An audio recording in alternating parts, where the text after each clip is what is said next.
Hi, welcome to the Rich and Lana Show. I'm Rich. And this is Lana, building well together. Now today's video, we're going to talk about modular construction. So we're sitting in our modular development project, and we're going to talk to you about some of the advantages and drawbacks of going modular. So we contracted these mod to be built. They're luxury homes, so it's a little bit different than your standard homes. They're out of Seattle.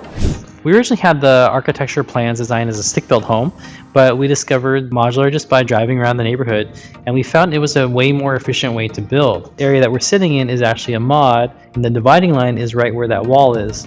So you can't tell once everything is put into place. Yeah. Think of it as like Legos pieces together.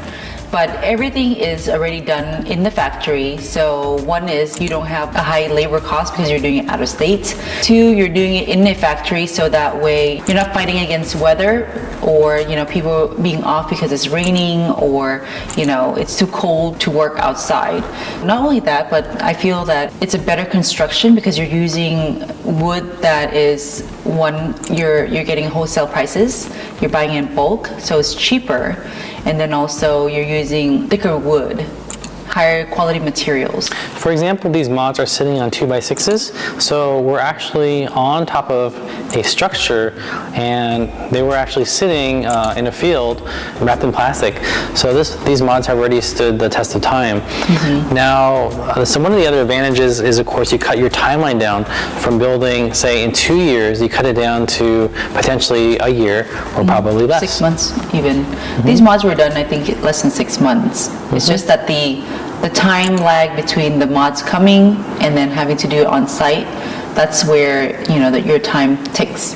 Yeah, you got to make sure all your foundation is ready. Right. One of my favorite things about modular is the accountability. So for example, let's say that the factory finds a cheaper flooring material, they'll give you a credit for that flooring material instead of a typical contractor keeping the difference as a profit. It's very transparent, so they give you the invoices even, crediting and then taking. They also charge, but their upcharge is so low compared to what we pay here in California that it's worth it. Now here's the downsides. So the downside is the architectural costs just to build the mods is a percentage of hard costs. I know it doesn't make sense, but it's a percentage of the hard costs. It can be anywhere from 8 to 12%. You can go with the factory architects if you want to, or you can hire a local architect that specializes in modular, because not many do, but that cost is quite significant. Now the other thing is the craning and transportation costs. So you have to make sure you budget for that. In a situation where it was very hard to get transportation during COVID, we had basically went over budget on some of that cost, but we had no choice because we had to transport those mods here. So it's also the distance from the factory to the location that it's going to be at as well. Mm-hmm. So we had two different companies, I believe, because the timing of it, and also the cost of closing down the street from the county or the city, the cost of hiring these people to do traffic control, that kind of thing.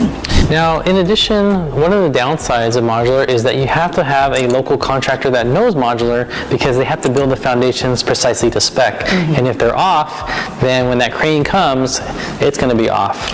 A local general contractor who has experience doing modular, they would also know what to do when it's off a little bit, so that they have to make their changes right on site when the mods come in. That means that if the mod is not quite level, they have to shim it in place with an actual 2x4, or they have to drill holes in the foundation to apply the straps. But once everything is done, everything comes together nicely. Yep, nice and sturdy. Now, the other benefit of modular is that the factory provides the warranties. So at the end of the day, the buyer gets a nice warranty package with a very organized list of which components are warranted by which manufacturer. So that's something that you don't typically find in your traditional build. Mm-hmm. One thing I like, honestly, is the quality of work. The quality and the workmanship is very good. None of the doors are crooked.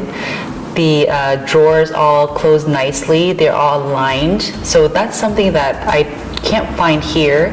Even with some handyman or some GCs here locally, you always find like little mistakes that they make, especially with the tiling job, right? But these things are done very skillfully. Mm-hmm. Now, one of the drawbacks, a major drawback, is that as soon as the mods come in, you got to build your roof right away. Because remember, these are finished materials that are being used. So a typical build will build the roof next after they build the framing and the walls and put the windows in. Yep. So you want to make sure that all the ducts are in a row as soon as they come in. Otherwise, you'll be damaging the interior, even if it's tarped, even if it has plastic. Yeah. The factory actually does roofing. It's just that we chose to do it here because of the roof warranties. So little things like that, you do have to decide what to build here versus what to build in the factory. We hope that this video is useful to you and look forward to seeing our next video. Let's build a wall together.